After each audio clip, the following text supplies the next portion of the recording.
Salam sejahtera di dalam kasih Tuhan Yesus Kristus. Selamat pagi Bapak Ibu Saudara sekalian. Sebentar kita akan merenungkan firman Tuhan. Dan sebelumnya, mari kita memuji dan memuliakan nama Tuhan.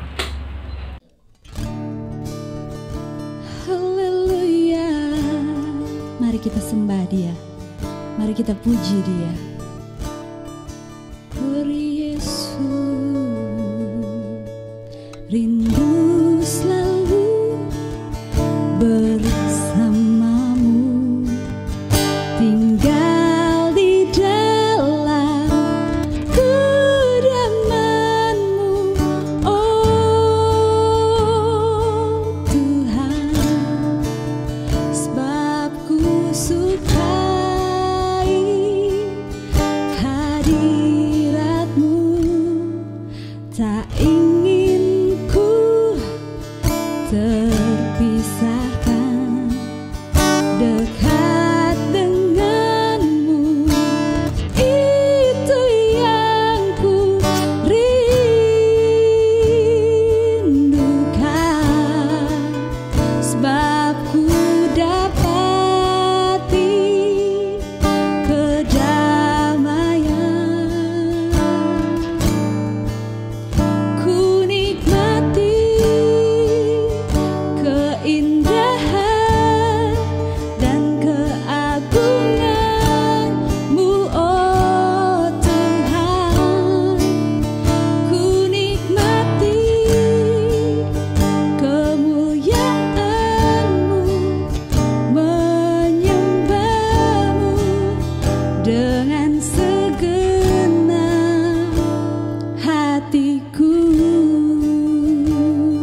berdoa.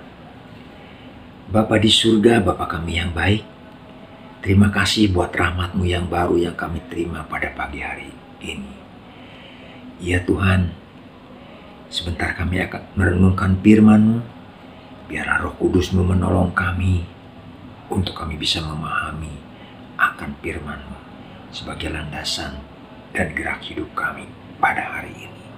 Di dalam nama Tuhan Yesus Kristus, kami berdoa dan mengucap syukur. Haleluya. Amin. Puji Tuhan, Bapak Ibu Saudara sekalian. Pada pagi hari ini kita akan merenungkan firman Tuhan dengan tema mempunyai perhatian. Bacaan kita akan terambil di dalam 1 Timotius 3 ayat yang ke-15. Sebuah pesan dari Bapak Rasul Paulus untuk anak didiknya Timotius. 1 Timotius 3 ayat 15. Jadi jika aku terlambat, sudahlah engkau tahu bagaimana orang harus hidup sebagai keluarga Allah, yakni jemaat dari Allah yang hidup, tiang penopang dan dasar kebenaran. Puji Tuhan, saudara. Ada seorang ayah bertanya kepada anaknya, bagian tubuh manakah yang paling penting, nak? Karena si anak itu masih remaja yang suka mendengarkan musik. Ia menjawab, telinga ayah. Banyak orang tuli di dunia ini, nak. Coba kamu cari lagi jawaban yang lebih tepat. Setelah anak ini tumbuh menjadi pemuda dewasa, si ayah bertanya lagi dengan pertanyaan yang sama. Karena ia sudah menjadi seorang mahasiswa, dia sering membaca, dia sering menatap monitor gadgetnya, sehingga ia berkata kepada ayahnya, matalah yang paling penting, ayah. Di dunia ini banyak sekali orang yang tunanetra, nak. Suatu saat nanti kamu akan mendapatkan jawaban yang lebih tepat lagi, kata si ayah. Suatu ketika kakek dari anak ini meninggal, ayah dari ibunya. Semua keluarga berkumpul, semua sedih, semua merasa kehilangan, semua menangis. Dan anak ini menyaksikan bahwa ibunya pun turut menangis. Di saat peti jenazah akan ditutup, si ayah kembali berbisik ke telinga anaknya. Menurut kamu, bagian tubuh mana yang lebih penting? Si anak itu terkejut mendengar pertanyaan dari ayahnya.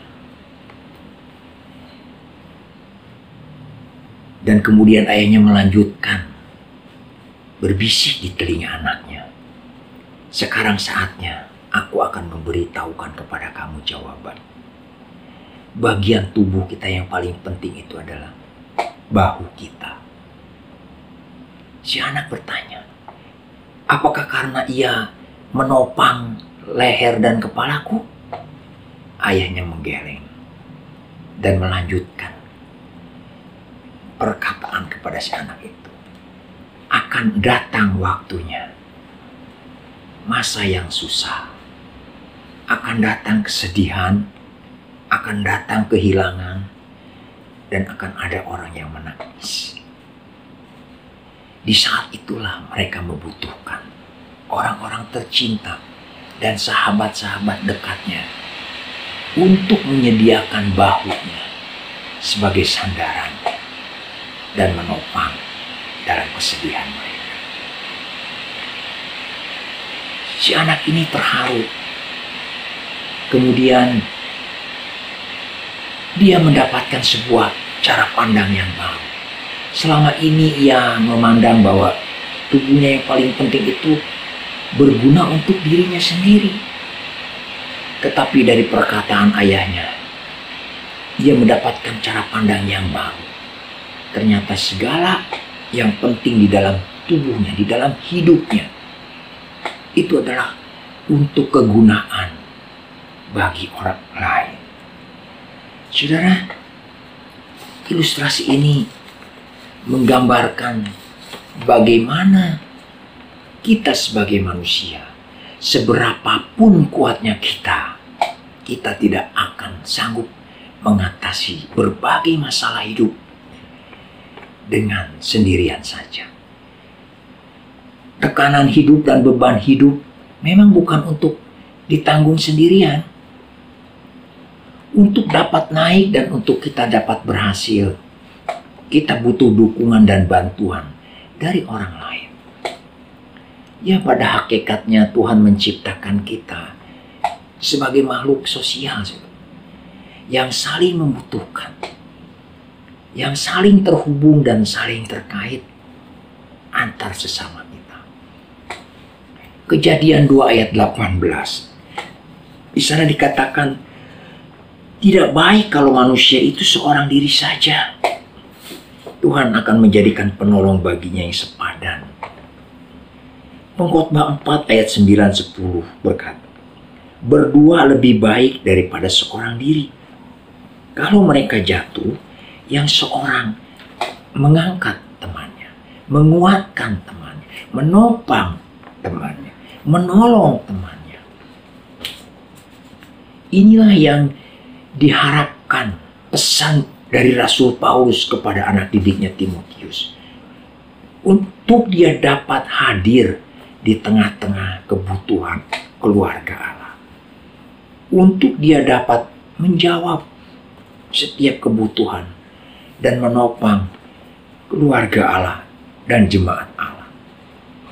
Dengan memposisikan dirinya sebagai seorang hamba Allah, sebagai seorang pelayan Tuhan yang hidupnya sejalan dan sepadan dengan firman Allah. Sehingga Timotius diharapkan bisa menunjukkan sebagai tiang kebenaran Injil. Inilah pesan Paulus untuk saudara dan saya juga. Untuk kita bisa memperhatikan orang-orang di sekitar kita. Untuk kita bisa menopang mereka. Jadi marilah saudara, sekarang teruslah saling memperhatikan, saling menopang, saling menolong sebagai satu komunitas keluarga Allah. Seperti di dalam Galatia 6 ayat 2. Kita baca sama-sama saudara, Galatia 6 ayat 2. Bertolong-tolonganlah menanggung bebanmu. Demikianlah kamu memenuhi hukum Kristus.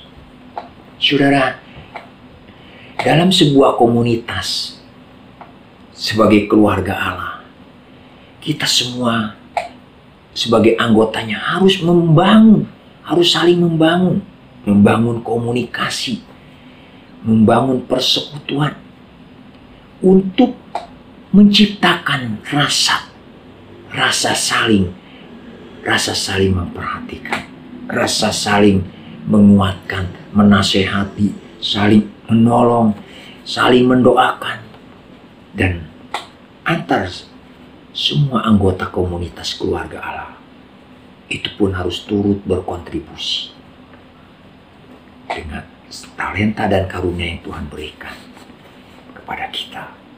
Dan selanjutnya Tuhan ingin ada bagian lain yang mendistribusikan sehingga pesan-pesan yang dibutuhkan oleh jemaat bisa sampai kepada yang membutuhkannya. Saudaraku, biarlah kita saling memperhatikan seperti Rasul Paulus memohon kepada Timotius. Saling memperhatikan di dalam satu komunitas keluarga Allah. Puji Tuhan, kiranya Tuhan Yesus memberkati saudara. Mari kita berdoa. Bapa di surga, terima kasih atas firman-Mu Tuhan. Biarlah kami boleh memahami akan firman-Mu dan menjadikan landasan dalam gerak hidup kami untuk kami saling memperhatikan di dalam satu keluarga kerajaan Allah. Di dalam nama Tuhan Yesus Kristus kami berdoa dan mengucap syukur. Haleluya. Amin. Tuhan Yesus memberkati saudara sekalian. Selamat beraktivitas. Di dalam